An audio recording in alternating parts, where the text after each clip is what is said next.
Friends, आज हम 11th science की बात करेंगे आज आपके पास। और 11th साइंस में अब तक हम लोगों ने क्या क्या करवा दिया आपको।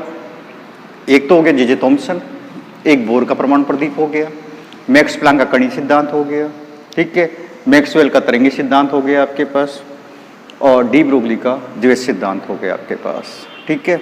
रदरफोर्ड का श्रोणपर्णिका का प्रयोग भी हो गया। 6 सिद्धांत आपको कंप्लीट करवा दिया आपको, ठीक है। अब चलेगा नेक्स्ट सिद्धांत है आपके पास हाइजेनबर्ग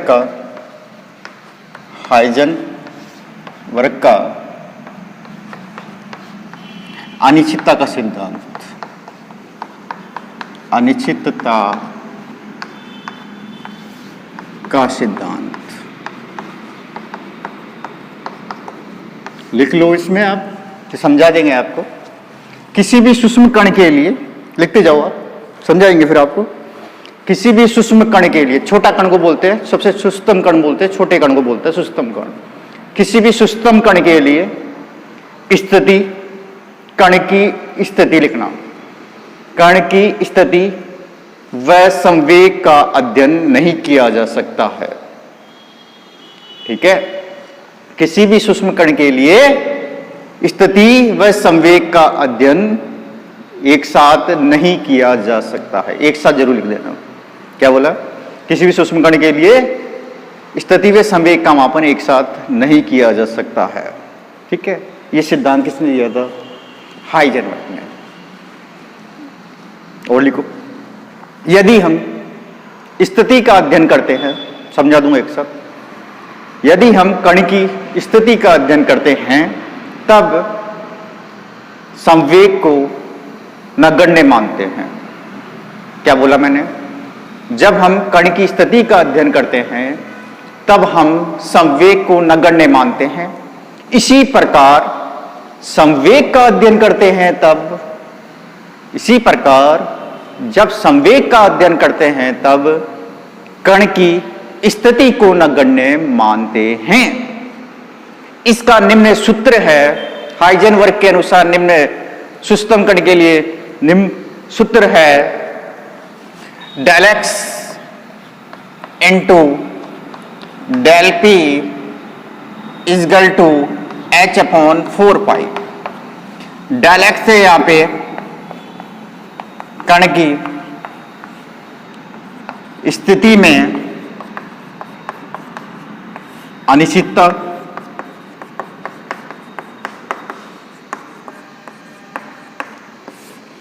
डेल पी है संवेग, और संवेग का फॉर्मूला होता है द्रव्यमान इंटू वेग में परिवर्तन। यहां परिवर्तन कर रहे हो तो वेग में परिवर्तन हो जाएगा। एच है यहां पे प्लांक स्थिरांक,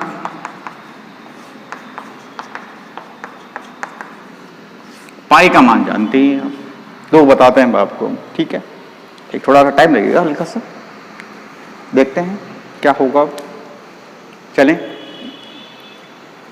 देखो इधर आ गया मजा। ये इससे कण बनाएंगे अपने पास, देखते जाओ। ये कण दिखाई दे रहे होंगे आपके पास, कण दिखाई दे रहे होंगे, छोटे छोटे छोटे छोटे छोटे छोटे कण दिखाई देंगे। जब भी आप किसी चीज को गिरते हैं, छोटे छोटे छोटे छोटे क्या दिखाई देते हैं आपको? कण नजर आते हैं, ठीक है। सर दिखाई तो देते हैं, करे क्या? कुछ तो करना ही पड़ेगा बेटा। चारों तरफ धूमिल हो गया।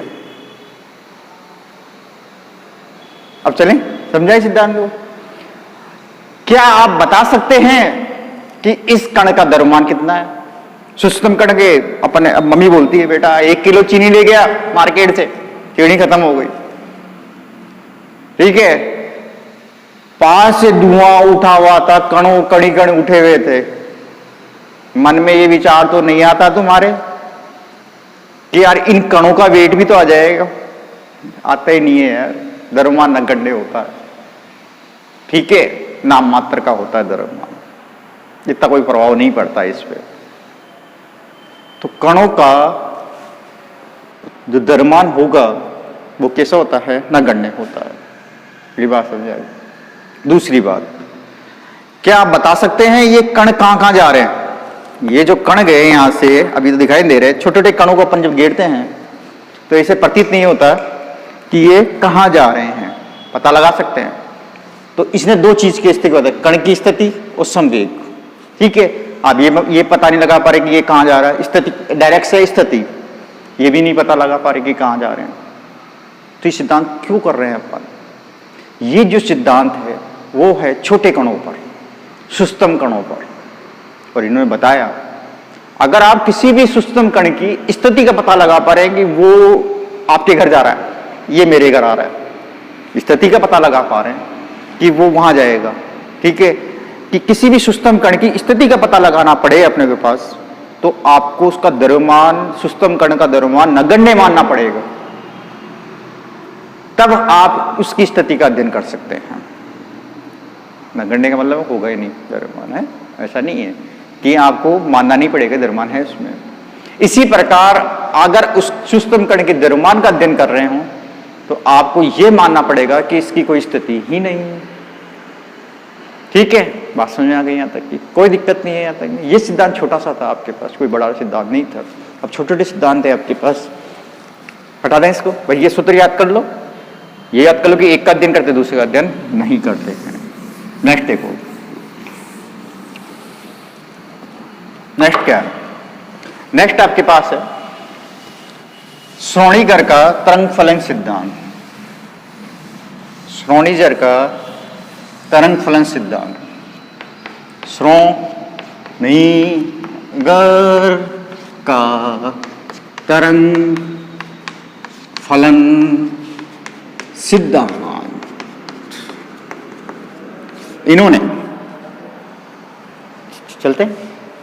इन्होंने तरंग फलन को क्या नाम दिया? साई बोला था। साई ऐसा होता है, इंद्रधनुष, धनुष, धनुष मारते हैं जो धनुष, शिव जी का धनुष। ठीक है, धनुष की बात हो रही है। साई को बोलते हैं तरंग फलन। साई को क्या बोलते हैं? तरंग फलन। इन्होंने दो कंडीशन बताई।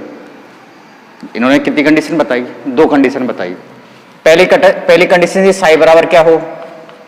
0 हो, और दूसरी कंडीशन थी साई बराबर 0 ना हो। इस चीज को समझाना है मेरे को आपको। तो सिद्धांत कंप्लीट यार।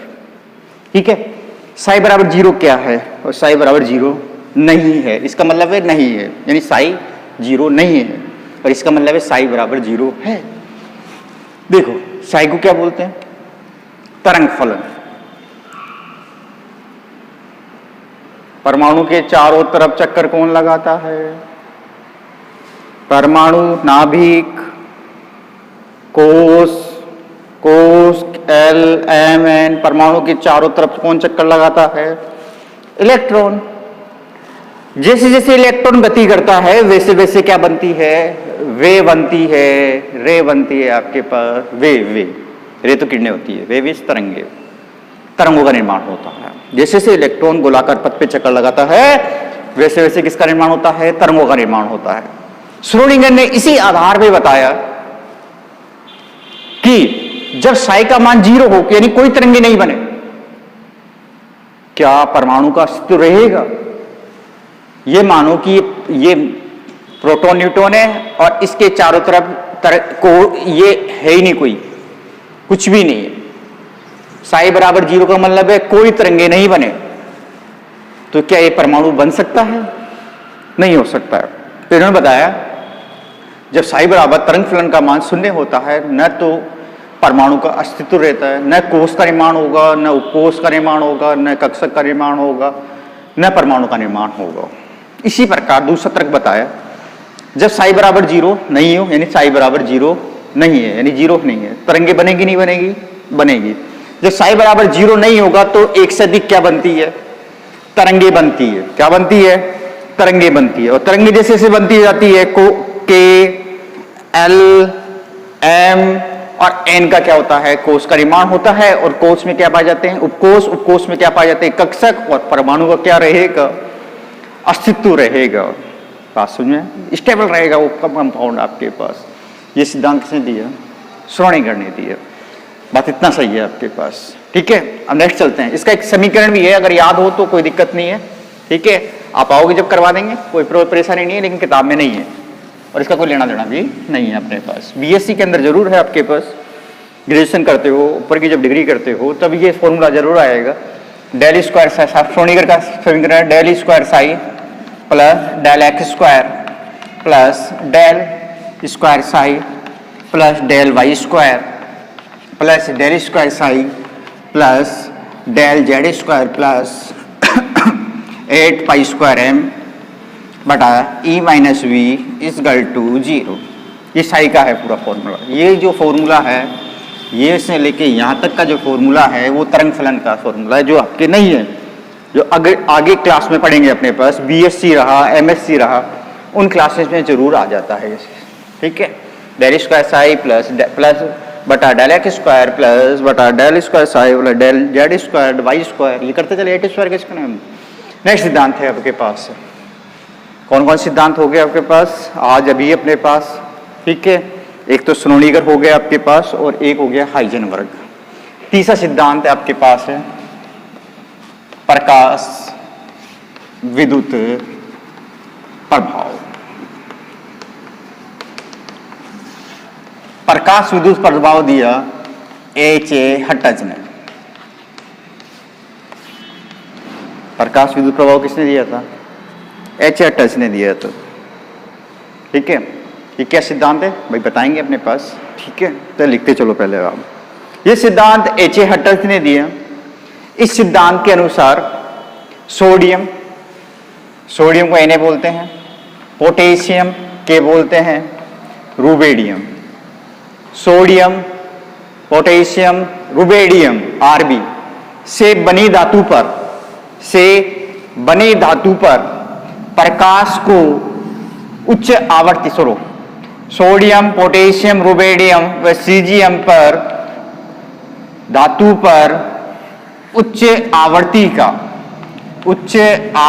का फोटोन को जब गिराया जाता है, उच्च आवर्ती वाले ऊर्जा का भी लिख सकते हैं, उच्च आवर्ती वाले फोटोन को जब गिराया जाता है, तब अब क्या होने वाला है, कुछ तो होगा ही यार। ठीक है, बताएंगे सारी चीज आपको, टेंशन नहीं लेने का। तब न्यूनतम ऊर्जा के रूप में ऊर्जा बाहर जाती है, न्यूनतम ऊर्जा के रूप में ऊर्जा बाहर जाती है, जिसे दहली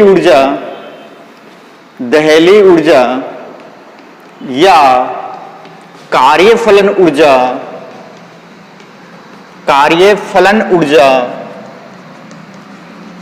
सूत्र लिख लो बेटा। इसका क्या फॉर्मूला है?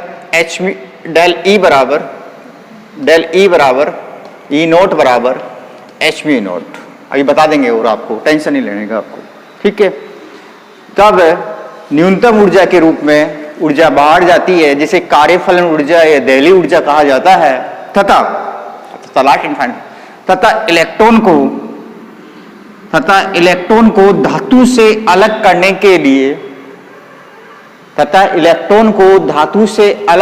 के लिए गतिज ऊर्जा की आवश्यकता होती है। और गतिज ऊर्जा का फॉर्मूला क्या है? हाफ एम बी स्क्वायर है। काइनेटिक एनर्जी के बराबर के ई बराबर होता है, काइनेटिक एनर्जी को बोलते हैं गतिज ऊर्जा। Kinetic energy is equal to half m b square. ठीक है, गतिज ऊर्जा होती है। इसी आधार पर H.A. हर्ट्ज ने बताया कि H.A. हर्ट्ज वैज्ञानिक है आपके पास, कुल ऊर्जा बराबर कुल फोटोन की ऊर्जा बराबर कुल आपतित ऊर्जा लिख लो, ज्यादा बेटर रहेगा। कुल आपतित ऊर्जा बराबर दहली ऊर्जा प्लस गतिज ऊर्जा।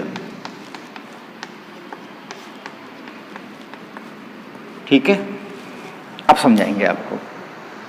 नहीं सर, क्लियर है बात, आगे बढ़ते हैं।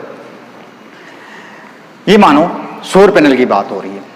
सौर पैनल अपने स्कूलों में भी लगा होता है, घरों में भी लगा होता है। सौर पैनल जो लाइट अपन प्राप्त करते हैं, गांवों में भी लगा होता है।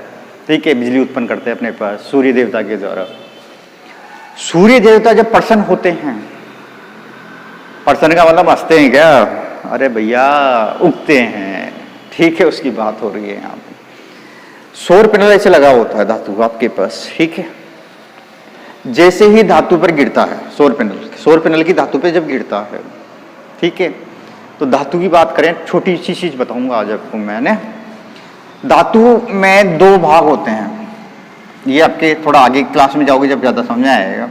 धातु में दो भाग होते हैं, एक तो होता है रिक्त भाग, एक भाग कौन सा होता है, सौर पैनल में बात हो रही है, एक होता है पूरित भाग। पूरित भाग तो क्या होता है, पूरा भराव होता है, ठीक है। और इन दोनों के बीच का भाग होता है रिक्त स्थान, बीच की जो दूरी है अपने पास से, उसको बोलते हैं निषिद्ध क्षेत्र। क्या कहा जाता है, निषिद्ध क्षेत्र। बात कंप्लीट। अब इसके ऊपर क्या गिर रहे हो आप, सूर्य देवता गिर रहे हो आप, इसकी ऊर्जा को उच्च आवृत्ति का फोटोन डाल रहे हैं, और उच्च आवृत्ति के फोटोन की जो ऊर्जा होती है वो होती है, प्लांक ने बताया था, डेल ई बराबर क्या होता था, एच म्यू, ठीक है, उसके बारे में पढ़ाएंगे। जाओ जब इसके ऊपर इस धातु से बनी ये की चीजें, सोडियम पोटेशियम रुबिडियम धातु की जब आंतरिक संरचना का जब अध्ययन करते हैं तो ऐसा प्रतीत होता है, दो भाग होते हैं, पूरित और रिक्त भाग, और उनके बीच का भाग होता है निषिद्ध क्षेत्र। जैसे ही पूरित भाग वो होता है जिसमें पूर्ण रूप में कंडक्टिविटी अपने पास हो, चालकता उसमें हो, विद्युत का सुचालक हो, पूरा भाग, इलेक्ट्रॉन प्रोटॉन न्यूट्रॉन तीनों अपने पास हो, वो होता है पूरित भाग। और रिक्त भाग का मतलब होता है जहां वो इलेक्ट्रॉन ट्रांसफर करे, वो इलेक्ट्रॉन वहां पे पूरित भाग से इलेक्ट्रॉन कहां ट्रांसफर करे, रिक्त भाग में ट्रांसफर करे, ठीक है। ये पूरा भरा हुआ है। जैसे ही प्रकाश को घेरा जाता है, बात कंप्लीट, ऐसे रखी होती है, ठीक है। प्रकाश गिरता है ऊपर भाग से, इलेक्ट्रॉन आते हैं रिक्त भाग में, निचले वाले भाग पर। जैसे ही प्रकाश को जब घेरा जाता है धातु पर, सोडियम पोटेशियम रुबिडियम धातु पर जब घेरा जाता है, समझना है केवल, तो पूरित भाग से इलेक्ट्रॉन कहां चले जाते हैं, इलेक्ट्रॉन ट्रांसफर होकर कहां चले जाते हैं, रिक्त भाग में। बात समझ में आ गई, यही होता है सौर पैनल में। फिर शाम का समय आ जाता है, सन देवता से चांद देवता आ जाते हैं, ठीक है, चंदा मामा आ गए अपने पास, अंधेरा सा होता जा रहा है, और जो सौर पैनल है उसमें इलेक्ट्रिसिटी बनना बंद, सुबह दोपहर तक जितनी बन गई जो बन गई। इसके बाद क्या करते हो, टुक टुक टुक टुक ऑन ऑफ करते हो, नहीं करते, लाइट चलाने की कोशिश करते हो अपने पास, ठीक है, सौर पैनल से। जैसे ही लाइट चलाते हैं, कभी ऐसा देखा आपने, सर क्या दिखाओगे, अब सब कुछ कंप्लीट होता जा रहा है अपने पास। जैसे आप लाइट जलाते हैं आप, तो वो जो लट्टू जला रहे हैं, बल्ब जला रहे हैं, ट्यूबलाइट जला रहे हैं, पंखा चला रहे हैं, कूलर चला रहे हैं, वो चलाते ही थोड़ी देर बाद बंद तो नहीं होता है ना, कुछ लंबे समय तक वो चलता रहता है। बात समझ आ गई, नॉट आंसर। तो इन्होंने बताया जैसे ही उच्च आवृत्ति का फोटोन धातु पर गिरता है तो वो ऊर्जा धीरे धीरे धीरे धीरे न्यूनतम ऊर्जा के रूप में बाहर जाती है, जिसे क्या नाम दिया उन्होंने, एच.ए. हटस ने क्या नाम दिया, दहली ऊर्जा। क्या नाम दिया, दहली ऊर्जा। बात समझ में आ गई। और इलेक्ट्रॉन को इस धातु से अलग करने के लिए एक कौन सी ऊर्जा लगती है, काइनेटिक एनर्जी, वो होती है हाफ mv²। तो इन्होंने बताया कि कुल ऊर्जा जो आ रही है वो किसके बराबर होगी, दहली ऊर्जा के बराबर होगी, कार्यफलन ऊर्जा के बराबर होगी, और इलेक्ट्रॉन को बाहर निकालने वाली ऊर्जा गतिज ऊर्जा के बराबर होगी। तो कुल ऊर्जा बराबर, कुल जो फोटोन की ऊर्जा आ रही है वो किस किस के बराबर होगी, दहली ऊर्जा प्लस किसके बराबर होगी, गतिज ऊर्जा के बराबर होगी। बात समझ में आ गई। अब इसका फॉर्मूला अपन पुटअप कर रहे हैं, एक बार देखते हैं अपने पास क्या है फॉर्मूला, देखते जाओ अपने पास। आपतित ऊर्जा का फॉर्मूला होता है H mu naught, H mu, ठीक है। डेल ई बराबर क्या होता है, एच म्यू। बात कंप्लीट है। दहली ऊर्जा को प्रदर्शित करते हैं नोट के द्वारा। ये जो नोट आएगा उसका मतलब है दहली ऊर्जा या कार्यफलन ऊर्जा। कौन सी ऊर्जा बोलते हैं, कार्यफलन ऊर्जा। यहां तक की बात कंप्लीट है। इसकी जो ऊर्जा होगी, इसका जो फॉर्मूला होगा वो भी ई बराबर क्या होता है, एच म्यू। म्यू की जगह क्या लगा देंगे, नॉट लगा देंगे, वो की वो आ गई। प्लस गति ऊर्जा का फॉर्मूला क्या होता है, काइनेटिक एनर्जी का फॉर्मूला क्या होता है, हाफ mv²। अब कोशिश करते हैं गति ऊर्जा को अलग करने की। एच म्यू ये इधर आएगा तो ये प्लस का इधर आएगा तो क्या हो जाएगा, माइनस का आ जाएगा, इस इक्वल टू क्या आ जाएगी, काइनेटिक एनर्जी आ जाएगी। इन दोनों में कॉमन आ जाएगा Planck constant, h is equal to क्या आ जाएगा, mu minus v not equal to क्या आ जाएगी, के ई भी लिख सकता है इस जगह, के ई नहीं लिख सकता तो हाफ mv² लिख दे, वही चीज है अपने पास। तो आपकी न्यूमेरिकल है, आप किताब में आराम से कर सकते हैं इस न्यूमेरिकल को इस फॉर्मूले के अकॉर्डिंग आप। ठीक है, बात कंप्लीट है। प्रकाश विद्युत प्रभाव भी कंप्लीट हो गया। ओके, हमारे चैनल को लाइक और सब्सक्राइब जरूर कीजिए। ठीक है, कान फट गए होंगे अब तो सुनते सुनते सुनते सुनते, लेकिन किया नहीं आप लोगों ने अभी तक ये का। 1000 सब्सक्राइब तो कर दो यार। ठीक है, ओके, थैंक यू।